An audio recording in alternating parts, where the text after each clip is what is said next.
I'm ready, Captain.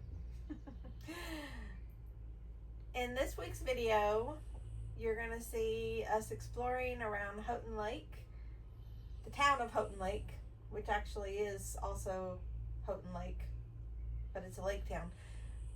You'll see a couple of different lakes. We went and explored in the giant pines. You'll see a little bit of that.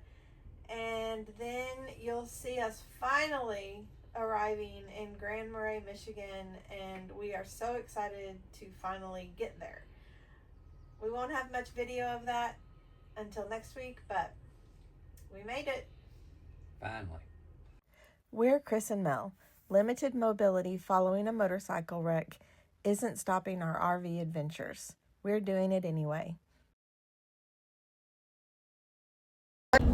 Okay, I wanted to make a quick video. We are actually on our way. Well, for my pain management, I have Butrans patches, which is like a slow release patch that you wear for a week. And then I have oxycodone that I take as needed. I hardly ever have to take it, but you know, I like to have it in case. And anyway, so I had my doctor call in refills for me, and to the Walmart here where we are, and they filled the Butrans patch, but they told me I have to wait 10 days for the hydrocodone. Did I say oxycodone? I take hydrocodone. For the hydrocodone. And that makes absolutely zero sense to me. So Chris went in and got my medication for me so that I could stay with the dogs, and I'm gonna let him tell you what happened. Went in to get the medicine and checked out the pharmacist lady, and she asked me all my information, or Melody's information, and give it to her, and she said they had one ready. And I asked her, I said, you know, hydrocodone is pretty common for pain stuff. And I said, we travel all over, we live in our RV. And then the pharmacist, she went and consulted the pharmacist, and then he come over and talked to me, and basically he asked, why do I need the hydrocodone? I said, well, we were in a damn motorcycle wreck, got broke backs, broke legs, broke pelvises, broke ribs. And he's like, I see you're from Arizona. And I said, no, you see I'm from Arkansas. And he's like, well, okay, give me a few minutes and I'll fill it. So I got both of our prescriptions, but it's always an ordeal when we get medications. So yeah, it's like they don't want to fill it because our prescriber is out of state. And I'm like, a doctor is a doctor is a doctor. Why is this such a problem every time?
Chris is going in to see if we get any kind of a discount for him being a veteran, or because we have a disability pass, America the Beautiful.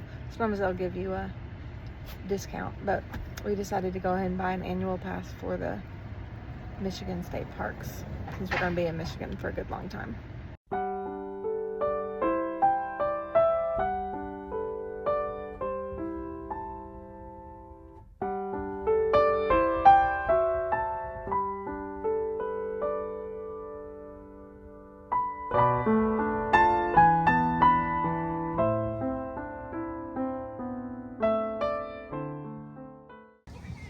So we're at Higgins Lake, and there's this sign, and it says, "Swimmers itch, may be pregnant, use preventative measures."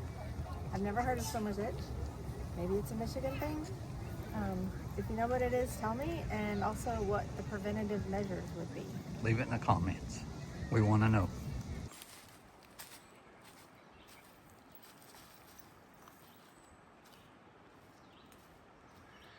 This is to show you how big the big overgrown trees are in Michigan.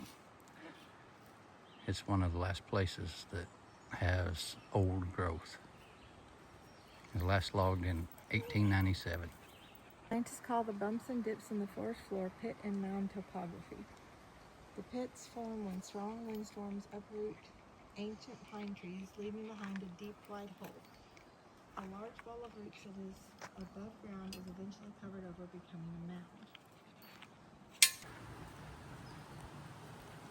This is one of the old growth pine trees. It's probably 12 foot around.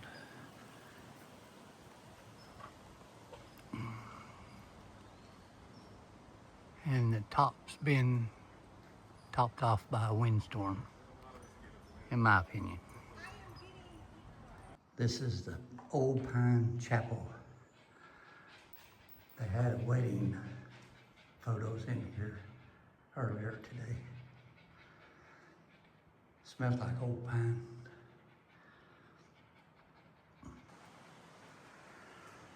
This is the front.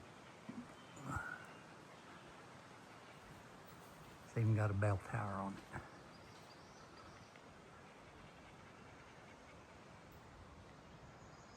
It's not very wide. This is something they used to skid out the pines. Of course, they were much larger in that time. And that's the boom that they used to load the skids. And over there's the wagon that would haul out 3 to 4 pine trees, if you can see it. That thing. Whew, okay. Many mistakes were made today. The first one was that We paid to do this. we decided to buy an annual pass to the Michigan State Parks for $42 because we really wanted to go see, what's it called, the old growth forest or something. And I did not put on bug spray. Chris did not put on bug spray. Why we didn't, I cannot tell you, because obviously we were going into the forest. We have both been eaten alive by mosquitoes. I actually hoofed it out of there because when I get bit, I have a pretty bad reaction. I get huge whelps, and I could already tell I'd been bit a number of times. So I speed walked. I was like, "Come on, Chris, we got to get out of here." And Chris didn't come with me. He just meandered his way. So I just booked feet out of there. And the other mistake I made was that I did not bring my cane. I forgot it because I thought I had one in the truck. I didn't. And so I walked the trail. It was a short trail, but I walked it without my cane. And the only reason I was able to do that is because I took a pain pill. And so I'm going to pay for this tomorrow. The giant pines were pretty cool. Yeah, they were, I grew up in South Arkansas where they logged for a living. When we first moved there in 1973, the log trees was anywhere from 10 to 12, 15 foot around. And that's what these trees were.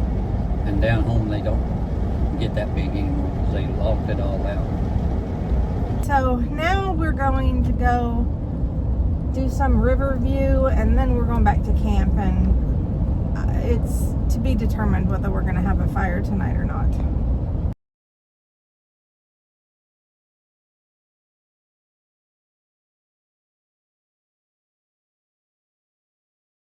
we are at the end of the road at some river. It says artificial flies only. Creel limit 0. It's illegal to possess trout.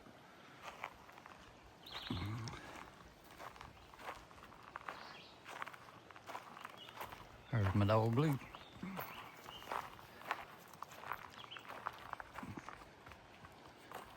Sorry for the steps.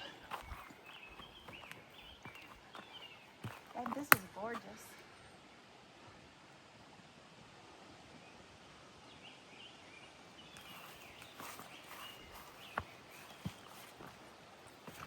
Watch this. Woo-hoo-hoo. That is some cold river water. It feels good because I got a bunch of bites on my ankles. And then you look upstream and there's somebody's yard. Look how pretty that yard is with that little bridge. It's got a little bridge on it. Maybe you should step in the water. No, I'm good.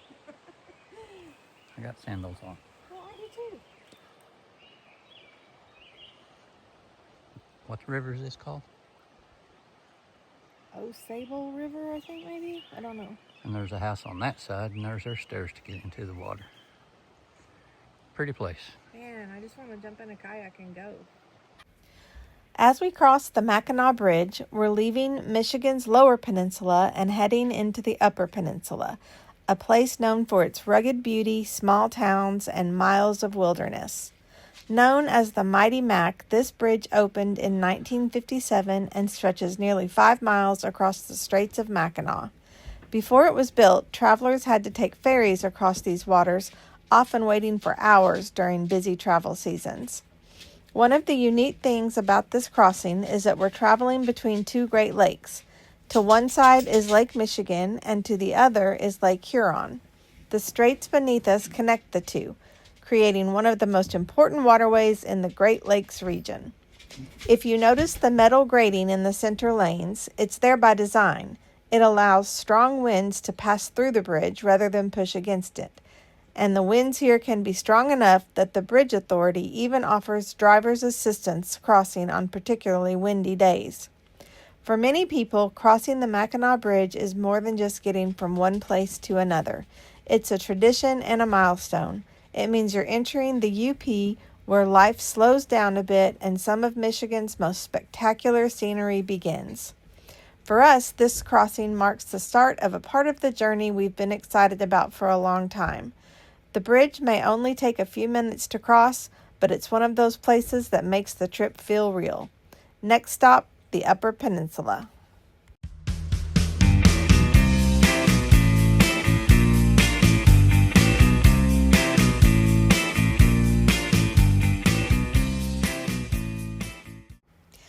After several travel days, we're finally rolling back into Grand Marais, Michigan, one of our favorite places anywhere on the road.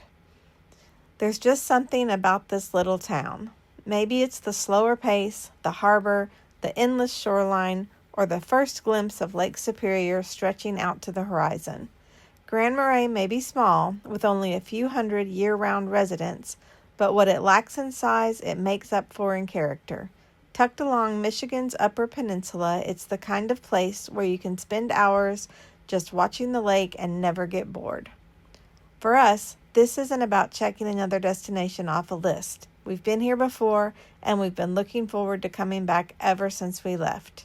After all the miles, campground moves, and travel days, seeing that water again feels a little like coming home.